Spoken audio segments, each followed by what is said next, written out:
Hello मुভि लाभार्स केमन आछो सबाई welcome to our new video. So finally release हो गेल बलिउडের ভাইজান सलमान खानेर most waited film Tiger 3। Kabir Khan परिचालित एक था टाइगर ছবিতে র এবং আইএসআই এজেন্টের মধ্যে প্রেম কাহিনী দর্শকের মন জয় করতে যেমন সাহায্য করেছিল, বাট টাইগার 3 এর গল্প পুরোটাই একজন ভারতীয় এজেন্ট মানে আমাদের টাইগার আর প্রাক্তন পাকিস্তানি আইএসআই এজেন্ট আতিশ রহমানকে ঘিরে। আর গল্পের দিকে ভারত ও পাকিস্তানের মধ্যে আলোচনা চলছে কারণ দুজনকে একটি সুটকেস সুরক্ষিত করার দায়িত্ব দেওয়া হয়েছে। সুটকেসটিতে এমন কিছু আছে যেটা যদি রিভিল হয়ে যায় তাহলে অনেক বড় দুর্ঘটনাও ঘটে যেতে পারে। তার আগে যারা আমাদের চ্যানেলটি নতুন দেখছো তোমরা জলদি সাবস্ক্রাইব করে বেল আইকন বাজিয়ে দাও আর ভিডিও ভালো লাগলে একটা লাইক করে দাও। তো চলো আর দেরি না করে let's jump into the video. তো মুভির শুরুতে আমরা এক পাকিস্তানি এজেন্টকে তার মেয়ের সাথে দেখি যেখানে তারা একটি গার্ডেনে বক্সিং প্র্যাকটিস করছিল। তখন জয়া বলে সেও তার বাবার মতো সিক্রেট এজেন্ট হতে চায়। এরপর আমরা দেখতে পাই টিভিতে নিউজ চলতে থাকে যেখানে পাকিস্তানের প্রধানমন্ত্রী নওয়াজ শরীফকে তার হুকুমত থেকে সরিয়ে পাকিস্তানি আর্মি শাসন চালানোর দায়িত্ব নিয়ে নেয়, যার কারণে পাকিস্তানে এখন ডেমোক্রেসির জায়গায় মিলিটারি ডিক্টেটরসরা শাসন করবে।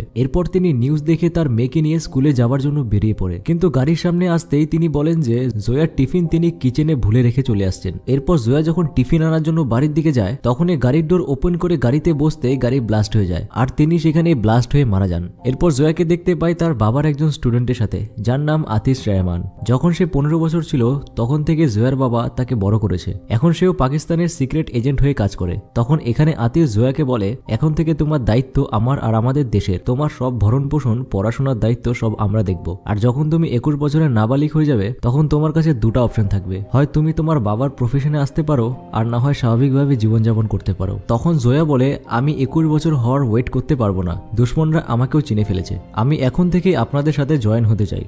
এরপর জয়া আইএসআই জয়েন করে নেয় আর এটা ছিল একটা পাস সিন, কিন্তু এখন জয়া টাইগারের স্ত্রী। এরপর এখানে সিন শিফট হয় আর আমাদের সামনে এন্ট্রি হয় ভাইজানের টাইগারের। এখানে টাইগারকে ভারতের একটা গুপ্তচরকে তালিবানদের হাত থেকে ছাড়িয়ে নিয়ে আসার অর্ডার দেওয়া হয় আর তার এই মিশনের নাম দেওয়া হয় টাইম পাস। এই গুপ্তচর এতদিন ধরে তালিবানদের মধ্যে থেকে তাদের গতিবিধি দেখছিল, বাট এই মুহূর্তে সে তাদের হাতে ধরা পড়ে যায়, যাকে বাঁচাতে এখন টাইগার একাই তাদের ডেরায় ঢুকে পড়ে। টাইগার তার সোয়াগের সাথে বাইক নিয়ে এন্ট্রি নেয় তাদের জায়গাতে। সে গিয়ে প্রথমে ওই গুপ্তচরকে জল খাওয়াতে থাকে, তখন সেখানে একজন টাইগারকে আটকে দেয় আর সবাই এরপর জেনে যায় যে টাইগার বাইরের লোক। তখন তারা তার ওপর হামলা চালায়, কিন্তু টাইগার ওই গুপ্তচরকে বাইকে করে নিয়ে সেখান থেকে বেরিয়ে পড়ে আর একটি ছাদের উপর উঠে ওই এজেন্টকে হেলিকপ্টারে উঠিয়ে দেয়। কিন্তু এদিকে টাইগারকে ধরতে বাকি লোকজনও বাইক নিয়ে তার দিকে আসতে থাকে। এরপর গাইজ এখানে অসাধারণ কিছু চেজিং সিন দেখতে পাই যেখানে টাইগার বিল্ডিং এর উপর দিয়ে বাইক ফুল স্পিডে নিয়ে যেতে থাকে আর হেলিকপ্টারের ক্যাপ্টেনকে বলে প্ল্যান বি। এরপর সে একটা ভাঙা পুরনো কাঠের ব্রিজ দিয়ে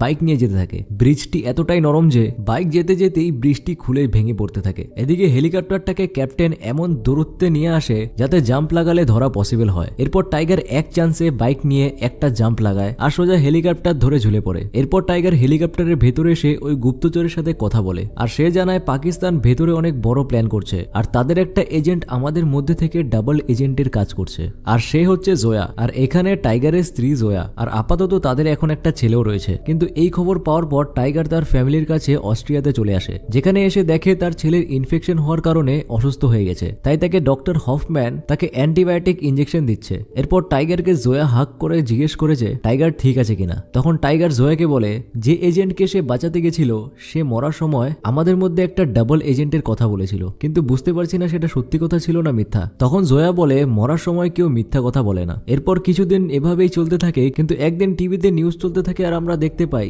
যে পাকিস্তান দেশে টোটাল ডেমোক্রেসি নিয়ে আসতে চায়, মানে দেশের লোকতন্ত্রে পাকিস্তান বেশি প্রভাব দিতে চায়। কিন্তু তাদের ইতিহাসে আর জয়া আইএসআইতে কাজ করার পরে এটা জানতে পেরেছে যে পাকিস্তানের ফিউচার তাদের আর্মি অফিসিয়ালসরা ডিসাইড করে আর এদের মাঝে যে কেউ আসতে চায় তাকে ওই শাসন থেকে সরিয়ে দেওয়া হয়। এরপর এখানে সিন শিফট হয় আর আমরা দেখতে পাই টাইগার আরেকটা মিশনের অর্ডার পায় যেখানে অফিসিয়ালসরা ওই তালিবানে থাকা এজেন্টের ডেটা থেকে জানতে পেরেছে পাকিস্তানে একটা নতুন মিলিটেন্ট মানে আতঙ্কবাদী সংগঠন তৈরি হচ্ছে আর তাদের সাথে জিব্রান শেখ নামে এক গান সাপ্লায়ার ডিল করছে। আর ওই জিব্রানের কাছ থেকে ওই মিলিটেন্টদের কিছু গুরুত্বপূর্ণ তথ্য জানতে পারা যাবে। কিন্তু তালিবানে ওই এজেন্ট ধরা পড়ার পর জিব্রানও এক্সপোজ হয়ে যায়, তাই এখন জিব্রানের থেকে ওই ইনফরমেশন পেতে হলে তাকে সেফ রাখতে হবে। এখন টাইগারের মিশন জিব্রানকে সেফলি রাখা আর তার থেকে ইনফরমেশন বের করা। কিন্তু এই মুহূর্তে জিব্রান রাশিয়ার সেন্ট পিটার্সবার্গে আছে। এরপর টাইগার রাশিয়া চলে আসে জিব্রানকে বাঁচাতে। এদিকে জিব্রান সেন্ট পিটার্সবার্গের রাস্তায় ঘোরাঘুরি করছে, কিন্তু টাইগার এখানে নিজের ভেষ বদলে জিব্রানের ওপর নজর রাখছে।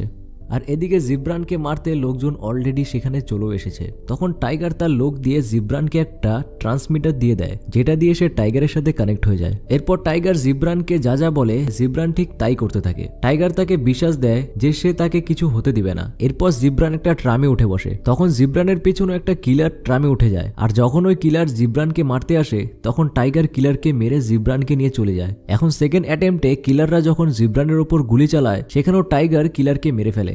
বাট এবার এক লেডি বাইকার জিব্রান আর টাইগার দুজনের ওপর হামলা করে দেয়। কিন্তু টাইগার যখন ওই বাইকারের হেলমেটে গুলি করে তখন ওই কিলার বাইক থেকে পড়ে যায় আর তার হেলমেট খুলে যায়। এরপর যখন টাইগার ওই কিলারকে শুট করতে যায় তখন এই টাইগার শকড হয়ে যায়, কারণ এখানে ওই কিলার আর কেউ না, সে টাইগারের ওয়াইফ জোয়া। এরপর টাইগার জিব্রানকে নিয়ে সেখান থেকে পালাতে থাকে আর একটা মেট্রো স্টেশনে ঢুকে জিব্রানকে মেট্রোতে উঠিয়ে দেয় আর নিজের সাইড কেটে যায়। কিন্তু এদিকে জোয়া তার পিছন পিছন চলে আসে আর এখানে জোয়া টাইগারকে প্রথমে চিনতে না পেরে তার সাথে ফাইট শুরু করে দেয়। বাট একটা সময় এসে টাইগার তার আসল চেহারা জোয়াকে দেখিয়ে বলে যে তুমি ঠিক বলেছিলে, মরতে থাকা মানুষ কখনো মিথ্যা বলে না। এখানে টাইগার জোয়াকে মারতে বাধ্য হয়ে পড়ে কিন্তু খুবই ইমোশনাল হয়ে যায়। বাট জোয়া তাকে বলে যে সবকিছু সত্যি না, এর পিছনে একটা রিজনও আছে। কিন্তু সেই সময়ই পেছন থেকে একজন টাইগারের মাথায় আঘাত করে এন্ড এরপর টাইগারকে দেখতে পায় সোজা আতিশ রহমানের সামনে। এখানে আতিশের টাইগারকে কিডন্যাপ করার রিজন আছে যেটা পাকিস্তানের কাছে আর এক্স আইএসআই এজেন্ট আতিশের কাছে খুব গুরুত্বপূর্ণ। এরপর আতিশ টাইগারকে তার ছেলেকে দেখায় যে এখন আতিশের কবজায় আছে। এরপর এখানে আমাদের 12 বছর আগের একটা সিন দেখানো হয় যেখানে ভারত পাকিস্তানের মধ্যে দুই দেশের চিফ জেনারেলদের মধ্যে পিস সামিট হতে যাচ্ছিল, যার দ্বারা দুই দেশের মধ্যে শান্তি বজায় রাখতে একটা চুক্তি করা হচ্ছিল। অপরদিকে Pakistani ISI agent Atish Rahman plan করছিল কিভাবে ইন্ডিয়ার চিফ কমান্ড জেনারেল রোবারিওকে হত্যা করা যায়, কারণ পাকিস্তান কুকুরের লেজের মতো কোনোদিনও সোজা হবে না। তারা মনে করছিল শত্রুদের সামনে হাঁটু গেড়ে বসাকে ভদ্র ভাষায় পিস সামিট বলে, যেটা তারা ভেতর থেকে কখনো মেনে নিতে পারছিল না। আর এবার আতিশ জোয়ার কাঁধে বন্দুক রেখে গুলি চালাতে চেয়েছিল। সে ইন্ডিয়ান চিফ জেনারেলকে মারার জন্য জোয়াকে অর্ডার করে, বাট জোয়া কখনো কারোর পার্সোনাল ফায়দার জন্য কোনো কিছু করতে চায় না, তাই সে আতিশকে এই কাজ করতে না করে দেয়। আতিশ যখন এসব কথা বলছিল তখন জোয়া চালাকি করে টেলিফোন দিয়ে ইন্ডিয়ার র এজেন্টের রুমে কল লাগিয়ে দেয় আর সেটা রিসিভ করে টাইগার। টাইগার ফোনে এসব কিছু শুনে নেওয়ার পর তাদের সিকিউরিটি আরো বাড়িয়ে দেয় আর এদিকে চিফ জেনারেল রোবারিওকে হাই সিকিউরিটির মধ্য দিয়ে নিয়ে আসা হতে থাকে। এখানে জোয়া যখন আতিশের অর্ডার মানতে না করে দেয় তখন আতিশের ওয়াইফ শেহনাজ এসে বলে যে জোয়া না থাকার কারণে আমি তোমার প্ল্যান এভাবে নষ্ট হয়ে যেতে দিব না। দেন তারপর শেহনাজ স্নাইপার নিয়ে একটা বিল্ডিং এর উপরে দাঁড়িয়ে চিফ জেনারেলের ওয়েট করতে থাকে। এখানে আতিশের ওয়াইফ আগে থেকে প্রেগনেন্ট ছিল, কিন্তু যখন সে চিফ জেনারেলের ওপর গুলি চালায় তখন টাইগার মিডিলে এসে চিফ জেনারেলকে রেস্কিউ করে আর সেখানে আতিশের স্ত্রীকে গুলি করে মেরে ফেলে। আর এখানে যখন শেহনাজ মারা যায় তারপর আতিশ সবাইকে বাঁচানোর জন্য সব দোষ নিজের ওপর নিয়ে নেয় আর নিজে সারেন্ডার হয়ে যায়, যার জন্য এরপর তার কোর্ট মার্শাল হয় আর পাকিস্তান সরকার তাকে জেলে ঢুকিয়ে দেয়। বাট এখন সে তার ওয়াইফ আর বাচ্চার বদলা নিতে এসেছে, তার জন্য আতিশ এখানে টাইগার আর জোয়ার ছেলেকে কিডন্যাপ করে তাকে এমন একটা ইনজেকশন দিয়ে দেয় যে সে যদি তাকে ওই ইনজেকশনের অ্যান্টিডোট 24 ঘন্টার ভেতরে না দেওয়া হয় তাহলে বাচ্চাটি মরে যাবে। আর এটার ফায়দা নেয় আতিশ। সে টাইগার আর জোয়ার সাথে চুক্তি করে যদি তারা আতিশের একটা কাজ করে দেয় তাহলে সে তাদের ছেলেকে ওই অ্যান্টিডোট দিয়ে দেবে। তো এখানে জোয়া আর টাইগার আতিশের কাজ করে দেওয়ার জন্য রেডি হয়ে যায়। এরপর এখান থেকে তারা তুর্কির জন্য বেরিয়ে পড়ে, যেখানে তাদেরকে একটা ব্রিফকেস চুরি করতে হতো। তারা জানতো যে এই কাজ শুধুমাত্র দুজন দিয়ে হবে না, তাই টাইগার সোজা ইন্ডিয়াতে কল করে তাদের 3 জন র এজেন্টদের তুর্কিতে আসতে বলে। টাইগার তাদেরকে প্রথমেই বুঝিয়ে দিয়েছিল যে এই কাজটি তাদের পার্সোনাল মিশন এবং ইল্লিগাল, আর যদি তারা ধরা পড়ে যায় তাহলে তাদের চাকরিও চলে যেতে পারে আর কোর্ট মার্শালও হতে পারে। বাট তবুও তারা সবাই টাইগার আর জোয়ার হেল্প করার জন্য রাজি হয়ে যায়। তাদের ব্রিফকেসটি 15 ঘন্টার মধ্যে চুরি করতে হতো। ব্রিফকেসটি একটা ভল্টের ভেতরে আছে যেটার পাসকোড শুধুমাত্র চাইনিজ চিফ কমান্ডার জেনারেল জিমুর চোখে আছে। আর এই মহিলা কোনো সাধারণ মহিলা না, সে চায়নার কমান্ডারদের হ্যান্ড টু হ্যান্ড ব্যাটেলের জন্য ট্রেনও করায়। এক কথায় বলতে গেলে এটা ব্রুসলির দিদি। তাদের কাছে এখন সবচেয়ে বড় চ্যালেঞ্জ এখানেই যে কিভাবে তারা এখন ওই মেয়ের চোখ থেকে ওই পাসকোডটি স্ক্যান করবে। তো এখন প্ল্যান হচ্ছে টাইগার ওই ভল্ট পর্যন্ত যাবে আর জোয়া গিয়ে ওই মেয়ের চোখ থেকে পাসকোড স্ক্যান করে নিয়ে আসবে। তারপর জোয়া ওই মেয়ের কাছে যায় আর প্রথমে কথাবার্তা চলে, বাট পরে তাদের মধ্যে ফাইট শুরু হয়ে যায়। জোয়াকে সে খুব খারাপ ভাবে মারে, মেরে নাক মুখ দিয়ে রক্ত বের করে দেয়। বাট লাস্ট মোমেন্টে জোয়া নিজের মুভস দেখিয়ে তাকে নক আউট করে দেয় আর চোখ থেকে পাসকোড স্ক্যান করে নিয়ে চলে আসে। এদিকে টাইগার ওই ভল্ট পর্যন্ত পৌঁছানোর জন্য ওই বিল্ডিং এর ক্লক টাওয়ারের ভেতর দিয়ে প্রবেশ করে আর কেবল দিয়ে নিচে নেমে আসে। সেখানে বাকি গার্ডসরাও ছিল, কিন্তু টাইগার তাদের মেরে সেখান থেকে পাসকোড ইউজ করে করে ব্রিফকেসটা চুরি করে ফেলে। বাট যখনই টাইগার ব্রিফকেস নিয়ে বাইরে বেরিয়ে আসে তখন আতিশ নিজেই পুলিশকে খবর করে দেয়, যার জন্য তুর্কির পুলিশ টাইগারের পেছনে পড়ে যায়। এখানে টাইগারের সাথে কারানো ছিল, যাকে টাইগার পরে ব্রিফকেসটা দিয়ে জয়ার কাছে পৌঁছানোর জন্য বলে দেয়। আর এখানে পুলিশ টাইগারকে চারপাশ থেকে ঘিরে নেয় আর টাইগারও পুলিশের কাছে সারেন্ডার করে নেয়। এরপর জয়া আতিশের কাছে ওই ব্রিফকেস দিয়ে দিতে যায়, যেখানে আমরা জানতে পারি একসময় চায়না পাকিস্তানকে কয়েকটা মিসাইল দিয়েছিল আর ওই মিসাইলগুলির কোড ওই ব্রিফকেসের ভেতর রয়েছে। তাই আতিশ ওই কোডগুলি যে কোনো হালে পেতে চাচ্ছিল। এরপর এদিকে টাইগারকে তুর্কি থেকে পাকিস্তান জেলে নিয়ে গিয়ে বন্দি করে দেওয়া হয় আর ইন্ডিয়ান গভর্নমেন্ট বলে দিয়েছিল যে তোমরা টাইগারের সাথে যা খুশি করতে পারবে। আর এখানে পাকিস্তানের সরকার টাইগারকে মৃত্যুদণ্ড মানে ফাঁসির সাজা দিতে যাচ্ছিল। কিন্তু এর আগে আতিশ রহমান টাইগারের সাথে দেখা করতে আসে আর এসে বলে, আমি ওই ব্রিফকেসটা পেয়ে গেছি আর এখন তোমার ছেলে ও তোমার ওয়াইফ একসাথে সেফ আছে। আর আমি তুর্কির পুলিশকে খবর করেছিলাম, সেখানে চাইলেই তোমাকে মেরে ফেলতে পারতাম। এরপর আতিশ এই কথা বলে সেখান থেকে চলে যায়। বাট এরপর টাইগার সেই জেল থেকে কোনোভাবে ব্লাস্ট করে বের হয়ে যেতে সক্ষম হয়, কিন্তু একটা মোমেন্টে আসার পর সে আর কোনো দিক দিয়ে যেতে পারে না। এখন পাকিস্তানি পুলিশ টাইগারকে চারপাশ থেকে ঘিরে ফেলে। বাট তখনই এন্ট্রি নেয় পাঠানে আসার পরে টাইগার আর পাঠান মিলে পাকিস্তানি পুলিশ আর ফৌজের ব্যান্ড বাজানো শুরু করে দেয় আর তাদের এই ফাইট 5 মিনিটেরও বেশি লাগাতার চলতে থাকে। তো পাঠান এখানে টাইগারকে রেস্কিউ করে ফেলে, বাট টাইগার পাঠানের সাথে এখানে ইন্ডিয়াতে না গিয়ে পাকিস্তানে থেকে যায়। আর এরপর ইসলামাবাদে গিয়ে সে হাসান নামে একটা ছেলের সাথে দেখা করে। হাসান এখানে সেই ছেলেটাই যাকে টাইগার এক থা টাইগার মুভিতে বম থেকে বাঁচিয়েছিল।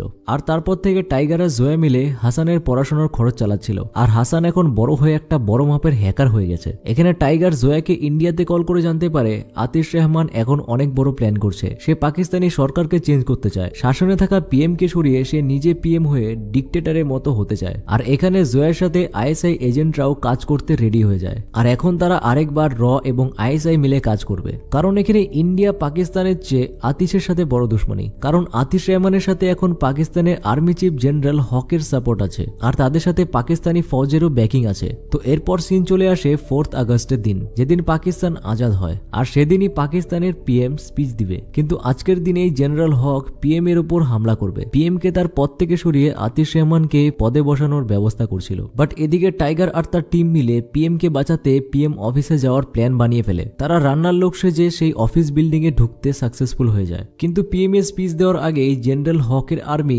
পিএম অফিসে ঢুকতে থাকে, কারণ তারা দেশের প্রধানমন্ত্রীকে মারতে আসছিল। কিন্তু তাদের আগে টাইগার আর জয়া পিএম এর কাছে চলে আসে আর পিএম ম্যাডামকে সবকিছু বলে দেয়। টাইগার পিএম কে বলে যে আপনার বিপদ কোনো অন্য দেশ থেকে নেই, আপনার নিজের দেশেই আর্মি আর চিফ জেনারেল হকের থেকে, কারণ তারা আজকে আপনার ওপর হামলা করবে আর আপনাকে মেরে ফেলতে চায়। এরপর জেনারেল হকের আর্মি আসার আগেই তারা পিএম কে পিএম বিল্ডিং এর একটা খুফিয়া বাংকারে নিয়ে যায়, যেখানে পিএম এর সাথে জয়াও ছিল। কিন্তু যাবার সময় তাদের ওপর হামলা শুরু হয়ে যায়, কিন্তু জয়া আর তার বাকি সাথীরা মারতে আসা আর্মিকে মেরে হারিয়ে দেয়। অপরদিকে টাইগারও পাকিস্তানি ফৌজিদের তাদের অকাত দেখিয়ে দেয় আর জেনারেল হককে নিজের কবজায় নিয়ে নেয়। কিন্তু এরপর সেখানে আতিশ রহমান চলে আসে আর যখন সে জানতে পারে তাদের মধ্যে একজন ডাবল এজেন্টের কাজ করছে, তখন সে করণ আর জাভেদকে মেরে ফেলে। এদিকে জেনারেল হককে টাইগার বলে দেয় যে এখন সব সত্যি কথা মিডিয়ার সামনে বলে দিতে, যে সবকিছুর পিছনে কার হাত আছে। এরপর হক পিএম বিল্ডিং থেকে বেরিয়ে মিডিয়ার দিকে আসতে থাকে, কিন্তু তখনই আতিশ জেনারেল হককে গুলি করে মেরে ফেলে। এরপর আতিশ পাকিস্তানের সব নিউজ চ্যানেলে লাইভে এসে সে বলে যে জেনারেল হককে টাইগার গুলি করে মেরেছে আর প্রাইম মিনিস্টারও টাইগারের কবজায় আছে।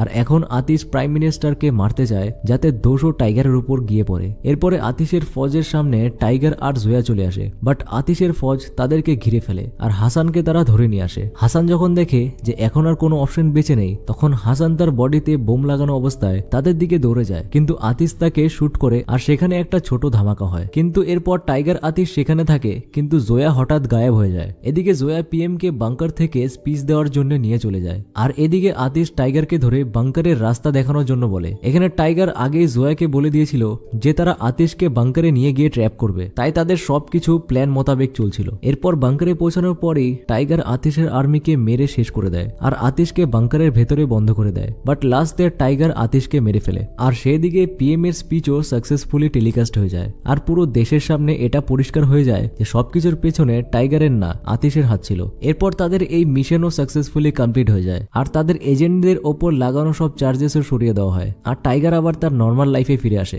বাট এরপর আমরা দেখতে পাই টাইগারের কাছে আবার মেথলি ম্যাননের কল আসে আর তিনি জিজ্ঞেস করেন যে যদি আবার দরকার পড়ে তাহলে টাইগার কি আবার আসতে পারবে। তখন টাইগার বলে যখন আমার দেশের দরকার হবে আমি সেখানে চলে আসব। তো বন্ধুরা তোমরা দেখলে ওয়াইআরএফ এর স্পাই ইউনিভার্সের আন্ডারে থাকা টাইগার 3 এক্সপ্লেন ভিডিও। তো ভিডিওটি এখানে শেষ করছি। ভিডিও ভালো লাগলে একটি লাইক করে দিও এবং চ্যানেলকে সাবস্ক্রাইব করে দিও। দেখা হচ্ছে নেক্সট ভিডিওতে।